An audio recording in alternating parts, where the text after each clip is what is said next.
성도님들 반갑습니다. 화요일 새벽 기도에 우리 사도신경으로 고백하시면서 시작하도록 하겠습니다. 전능하사 천지를 만드신 하나님 아버지를 내가 믿사오며 그 외아들 우리 주 예수 그리스도를 믿사오니 이는 성령으로 잉태하사 동정녀 마리아에게 나시고 본디오 빌라도에게 고난을 받으사 십자가에 못 박혀 죽으시고 장사한 지 사흘 만에 죽은 자 가운데서 다시 살아나시며 하늘에 오르사 전능하신 하나님 우편에 앉아 계시다가 저리로서 산자와 죽은 자를 심판하러 오시리라. 성령을 믿사오며 거룩한 공예와 성도가 서로 교통하는 것과 죄를 사해 주시는 것과 몸이 다히 사는 것과 영원히 사는 것을 믿사옵나이다. 아멘. 자, 오늘 우리가 읽을 하나님의 말씀은 마태복음 15장 29절로 39절까지 말씀입니다. 예수께서 거기서 떠나사 갈릴리 호숫가에 이르러 산에 올라가 거기 앉으시니 큰 무리가 다리 저는 사람과 장애인과 맹인과 말 못하는 사람과 기타 여럿을 데리고 와서 예수의 발 앞에 앉힘에 고쳐주시니 말 못하는 사람이 말하고 장애인이 온전하게 되고 다리 저는 사람이 걸으며 맹인이 보는 것을 무리가 보고 놀랍게 여겨 이스라엘의 하나님께 영광을 돌리니라. 예수께서 제자들을 불러 이르시되 내가 무리를 불쌍히 여기노라. 그들이 나와 함께 있은지 이미 사흘임에 먹을 것이 없도다. 길에서 기진할까 하여 굶겨 보내지 못하겠노라. 제자들이 이르되 광야에 있어 우리가 어디서 이런 무리가 배부를 만큼 떡을 얻으리이까. 예수께서 이르시되 너희에게 떡이 몇 개나 있느냐. 이르되 7개와 작은 생선 2마리가 있나이다 하거늘 예수께서 무리에게 명하사 땅에 앉게 하시고 떡 7개와 그 생선을 가지사 축사하시고 떼어 제자들에게 주시니 제자들이 무리에게 주매 다 배불리 먹고 남은 조각을 7 광주리에 차게 거두었으며 먹은 자는 여자와 어린이 외에 4,000명이었더라. 예수께서 무리를 흩어보내시고 배에 오르사 마가단 지경으로 가시니라. 아멘. 자, 오늘 말씀의 제목을 좀 짓자면 영광을 돌리기 위한 병 고침과 주님의 사랑이라고 또 이렇게 좀 말씀드릴 수 있을 것 같아요. 자, 먼저 29절에서부터 31절을 보시면 하나님께 영광을 돌리기 위한 병 고침의 역사들이 있음을 보게 됩니다. 유대교의 배척으로 인해 주님은 이방의 갈릴리에서 치료하는 빛으로 머물고 계셨습니다. 제가 어제 마태복음의 이 기록 순서가 어떠한 역사적인 시간의 순서라기보다는 주님이 가르치시고자 했던 어떤 교리적인 순서대로 이 성경이 기록이 되었다라고 말씀을 드렸지 않습니까? 그렇다면 이것도 오늘 이 병 고치는 이 사건도 마찬가지입니다. 병 고침은 언제 일어나느냐? 바로 주님을 먹은 뒤에, 주님을 충분히 공급받은 뒤에 이 병 고침의 역사가 일어난다라고 하는 것을 우리가 보게 됩니다. 다시 말해 합당한 병 고침이라고 하는 것은 내적인 먹음으로부터 오는 거예요. 병이라고 하는 것이 합당하게 먹지 않았을 때에 오는 것이라고 하면 그 치료의 과정도 마찬가지입니다. 바로 우리가 합당하게 먹을 때 다른 이 세상으로부터 오는 것이 아닌 생명의 떡이시고 생명의 피가 되시는 그분을 우리가 양식으로 취하게 된다면 우리도 또한 모든 영적인 속박과 어떠한 질병으로부터 고침을 받고 분명하게 하나님께 영광을 돌리게 되는 날들이 또한 그런 순간들을 반드시 체험하게 될 것이다 라고 하는 것이 오늘 주님이 말씀하시고자 하는 순서입니다.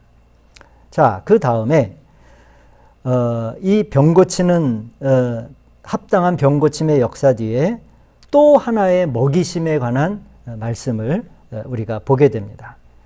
5,000명을 먹이시고 또 이방 여인을 먹이지 않았습니까? 어제 갈릴리의 한 여인을, 그리고 또 가나안의 한 여인을, 그리고 오늘 이제 33절 이하의 말씀을 보시면은 4,000명을 먹이시는 그런 기적을 우리가 또 보게 되는데, 보통은 이제 앞전에 나온 것이 오병이어라고 하면 여기는 이제 칠병이어라고도 이름하죠. 이 같은 사건, 비슷하게 보이는 사건을 어떤 성서학자들은 유대인의 눈에서 본 것과 기록한 것과 이방인의 시각으로 보는 것으로 그렇게 기록이 되었다라고 하는 뭐 그런 해석도 있지만은 오늘 새벽엔 그런 성경적인 배경의 해석보다는 그 의미에 우리가 한 번 더 집중해서 보도록 하겠습니다. 바로 우리 주님은 사람을 어떻게 보시는가라고 하는 거예요. 참 우리 주님은 어떻게 보면 근원적으로 배고픈 자를 먹이시는 분. 여러분 배고픔의 문제는 참 근원적인 고통이잖아요. 뭐 다 아무리 좋은 옷을 입고 좋은 차를 몰고 좋은 집에 있어도요. 배가 고프면 그 모든 환경이 다 아무런 의미가 없게 됩니다. 그러나 좀 여러 가지 환경이 어렵다고 하더라도 옛날 우리가 뭐 등 따시고 배부르고 뭐 이런 말이 있듯이 이 배고픔의 문제라고 하는 건 우리 인간이 가지고 있는 가장 근원적인 어떤 고통과 아픔의 문제인데 그러고 보면 주님의 이 사랑, 주님의 관심은 가장 그 인간의 근원적인 아픔과 어려움에 초점이 맞춰져 있다라고 하는 것을 우리가 보게 됩니다. 32절을 보시면 길에서 기진할까 하여 굶겨보내지 못하겠노라. 이런 말씀이 있어요. 길에서 굶겨보내지 못하겠다라고 하는 말씀입니다. 굶겨보내지 못하겠다. 이게 주님의 가장 기본적인 입장이고 우리를 향한 그리스도의 사랑임을 우리가 보아야 합니다. 제자들은 주님께서 사람들에게 음식을 공급하기를 원하고 계신다라고 하는 것을 알았을 때 33절 우리 광야에서 우리가 어디서 이런 무리를 배부르게 할 그러한 이제 만큼 떡을 얻을 수 있겠습니까? 라고 말합니다. 그러나 하나님의 사랑은요, 그리스도의 사랑은 황량한 광야와 먹고도 남음이 있는 떡잔치는 어울리지 않는 두 개의 단어예요. 황량한 광야는 정말 황량하잖아요. 거긴 메마르고 아무것도 없고를 상징하는 건데 주님의 사랑의 역사는 그 황량함을 넘어선다. 주님을 가로막는 것은 어떠한 조건도 될 수 없다라고 하는 것을 이제 보여주시죠. 그래서 어디서라도 또 아무리 많을지라도 주님은 그들을 먹이실 수 있는 분이시고 배부르게 하실 수 있는 분이시다라고 하는 겁니다. 제자들은 전에 우리가 이제 앞서서 보았던 14장 15절에서 21절까지 이것을 체험하지 않았습니까? 그러나 이제 오늘 이것이 두 개의 사건이라고 우리가 이제 그렇게 생각을 해 본다면 아마 그들은 믿음의 공과를 아직 충분히 배우지 못한 것 같아요. 주님은 제자들에게 물으십니다. 너희에게 떡이 몇 개나 있느냐? 여러분, 주님의 일하시는 입장은 항상 동일합니다. 이는 주님이 언제나 다른 이들을 축복하실 때에는 항상 다른 이들을 축복하실 때예요. 항상 우리가 가진 것을 사용하기를 원하신다라고 하는 거예요. 그것이 과부의 2렙돈이고 1렙돈이고 아무리 작은 것이라고 할지라도 우리의 것을 사용하셔서 다른 사람을 축복하기를 원하신다라고 하는 것을 우리가 배워야 합니다. 그래서 36절에서 그렇게 말씀하죠. 떡 7개와 이제 앞전에는 떡이 5개죠. 그러나 여기는 떡 7개와 그 생선을 가지사 축사하시고 떼어 제자들에게 주시니 제자들이 무리에게 주매 다 배불리 먹고 해요. 다 배불리 먹고.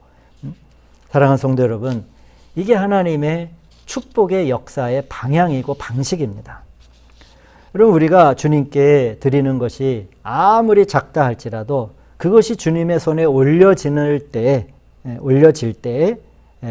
다 배부르게 되는 역사들이 나타나게 되는 것이죠. 그러나 주님의 손에 아무것도 올려지지 않는다면 우리는 주님의 역사에 있어서 어떠한 것도 동역한 적이 없는 그러한 상급이 없는 사람들이 되겠죠.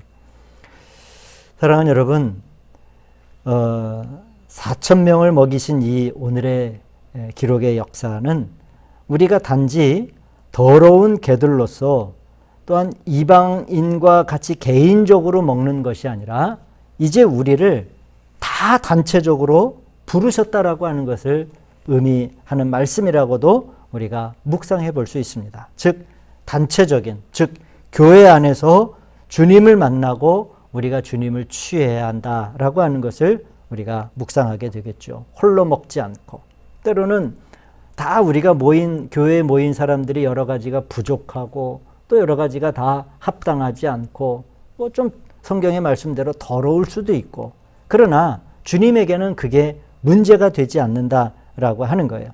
단체적으로 주님을 취하고자 할 때 그분은 다 먹이실 수 있는 분이시다라고 하는 것이죠. 우리는 부스러기를 먹지 않습니다.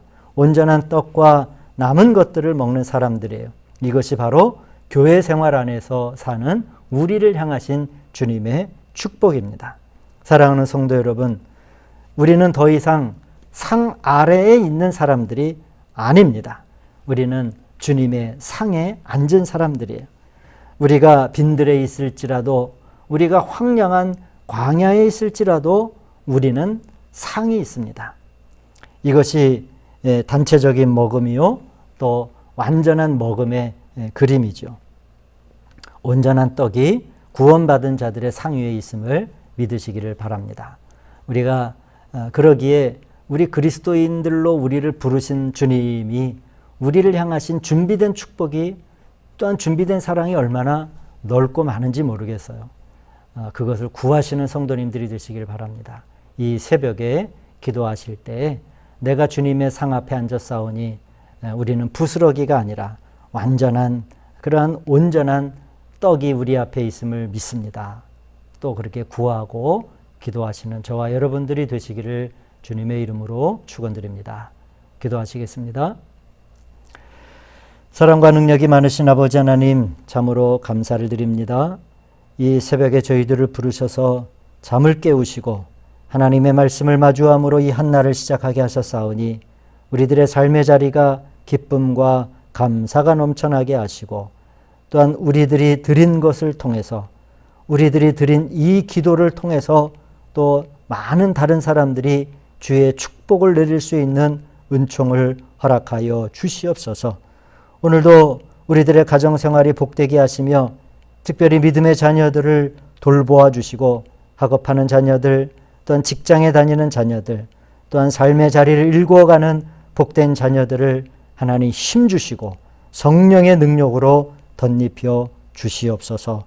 오늘도 우리와 함께 하실 하나님을 찬양하며 예수님의 이름으로 기도하였습니다. 아멘. 주기도문으로 오늘 이 새벽 기도에 마치도록 하겠습니다. 하늘에 계신 우리 아버지여, 이름이 거룩히 여김을 받으시오며 나라가 임하옵시며 뜻이 하늘에서 이루어진 것 같이 땅에서도 이루어지이다. 오늘날 우리에게 일용할 양식을 주시옵고 우리가 우리에게 죄 지은 자를 사해 준 것 같이 우리 죄를 사하여 주시옵고 우리를 시험에 들게 하지 마시옵고 다만 악에서 구하시옵소서. 나라와 권세와 영광이 아버지께 영원히 있사옵나이다. 아멘.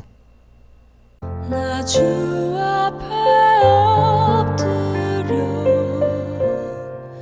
간절히 비는 말,